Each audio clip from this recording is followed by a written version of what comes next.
Hello, everybody. Let's try this. All right.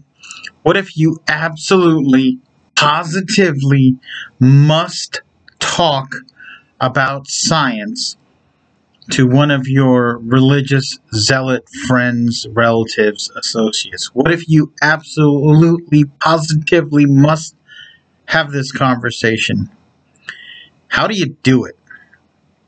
Because right now, because of the Trumpists, it's okay to just shout and scream over people and insult them while they're talking to just try to cut them off. If you remember one of those presidential debates where Trump just kept shouting and yelling and screaming over Biden, you know, because he was the law and order conservative person, you'll see that things have changed.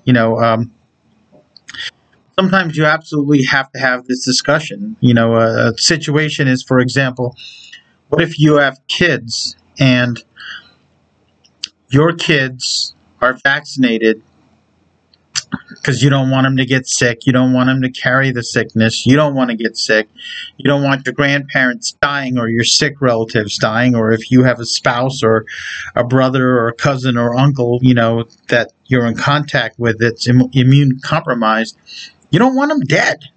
It seems like a reasonable thing.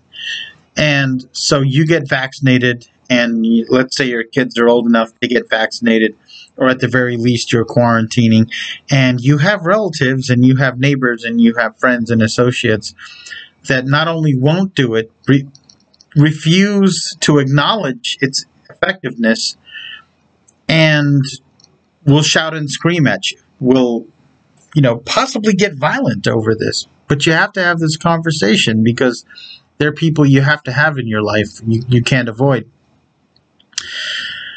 I want you to realize that a lot of these people are religiously fanatic, right? They're in the category of religious fanatics. And a lot of what's being thrown at them in terms of propaganda is religious propaganda, because religion was here. The Christian religion, the Islamic religion, the Jewish religion, the Hindu religion, we're all here on this earth doing their thing before the Republican Party, the Democrat Party, the Independent Party, the Libertarian Party. Religion has an old history. It has a huge power base. And in this country, obviously, Christianity is the biggest number one religion.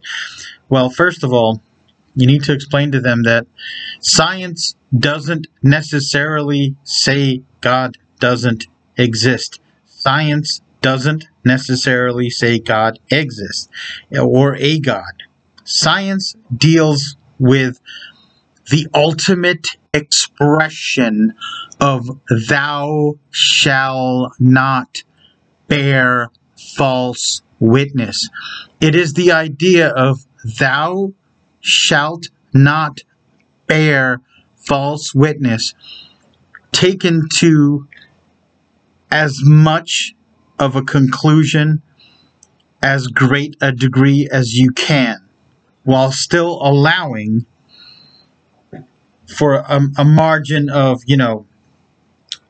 doubt or reasonable doubt. Okay, science actually has a higher standard of evidence than a court, right? So, for example, it's not that science says, if, for instance, if you wanted to prove whether, science is extreme. Science does stuff like, for example, someone comes up with a medical intervention and they test it on live animals. They test it on mice, and at one point they were testing it on chimpanzees and goats and things like that, right? And they do human trials. They expose humans to various medicines under controlled conditions, and then they test it, and they have a clinical trial. Then they do it again, and they do it again, then they do it again. And then even when you reach a conclusion and you develop a hypothesis in science, you have to develop a null hypothesis. You often have to publish not just why your experiment appears to have worked, but what could be happening to give you a false positive. No one else does that, right? Science is the ultimate expression of thou shalt not bear false witness. And science is trying to not bear false witness. And science also, if it's done according to the way it's supposed to be done, is always looking to test and disprove and retest its conclusions to make sure that there is no false witness being born, right? And you need to talk to them in that language. It's not, just say, look, until your God comes down in front of everybody and unequivocally, unambiguously does God stuff in front of cameras and leaves footprints and things, we have to take what you say on faith. And as a matter of fact, many of your religions say do not take things, do not test God, do not test your faith. You must have pure faith. You must just believe and not test these things. In fact, it could be a sin, in other words, right? For example, most people that pray to a god or gods, right, understand the concept of praying in emergencies for help. And if they get help in emergencies, they claim that their prayers have been answered. But it's not a scientific test. You would have to, for example, have these people post themselves in any ward where there are people getting amputated, where there are amputees, and pray for the limbs to grow back, right? And in a set amount of time, in a set way. And then you could judge the efficacy of that prayer through a scientific trial. And but obviously that's, in a sense, it's not ethical, because sending those people into hospitals and giving these people false hope that God or gods are going to make these amputated limbs just sprout back to fullness and health from where there was nothing before. It can be cruel if they actually do believe it and it doesn't happen, right?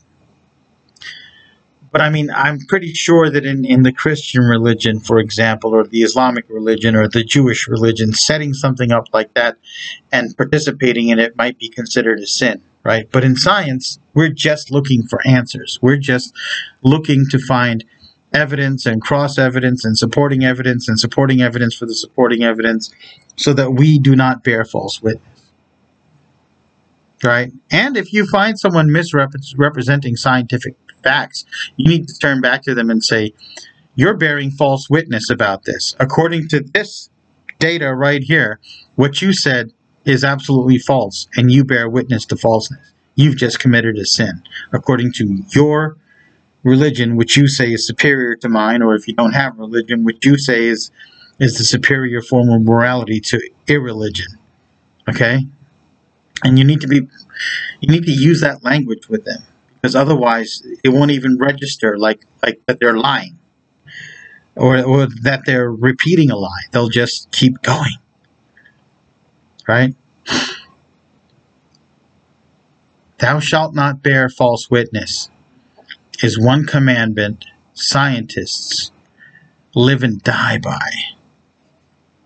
That's what you need to explain to them. It's a method of not bearing false witness.